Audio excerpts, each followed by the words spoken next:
আসসালামু আলাইকুম জাতীয় বিশ্ববিদ্যালয়ের শিক্ষার্থীরা, তোমরা যারা এবার ভর্তি পরীক্ষা দিয়ে প্রথম মেয়াদে চান্স পেয়েছো, তো তোমরা সবাই ভর্তি হয়েছো কলেজে।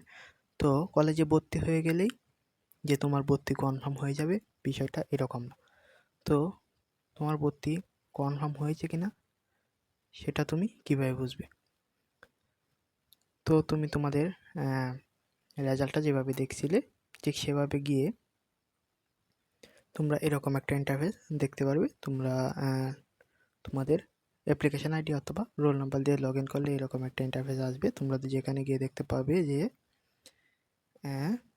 ইউর অ্যাপ্লিকেশান ফর অ্যাডমিশন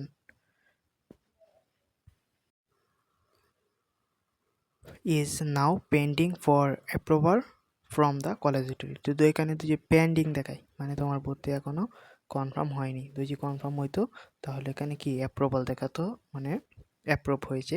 তো এখানে যেহেতু পেন্ডিং আছে, মানে তোমার কলেজে তুমি ভর্তি হয়েছে ঠিকই, কিন্তু কলেজে তোমার এখনও এটা গ্রহণ করেনি, তো এই জন্যে পেন্ডিং দেখাচ্ছে।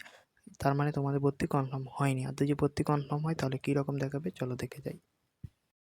তো শিক্ষার্থীরা, তোমার ভর্তি যদি কলেজ কনফার্ম করে তাহলে এরকম লেখা থাকবে, your application for admission has been approve by college authority, মানে তোমার ভর্তি কলেজে গ্রহণ করেছে। যদি অ্যাপ্রুভ থাকে তাহলে বুঝবা তোমার ভর্তি কনফার্ম হয়েছে, আর কোনো টেনশন নেই।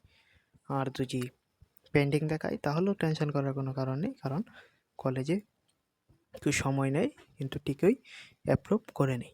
তো এই ছিল আজকের ভিডিওটি কেমন লাগলো অবশ্যই কমেন্ট করে জানাবা, এবং তোমারটা এটা কীভাবে চেক করবা পরবর্তী ভিডিও পেতে অবশ্যই চ্যানেলটা সাবস্ক্রাইব করে দিও।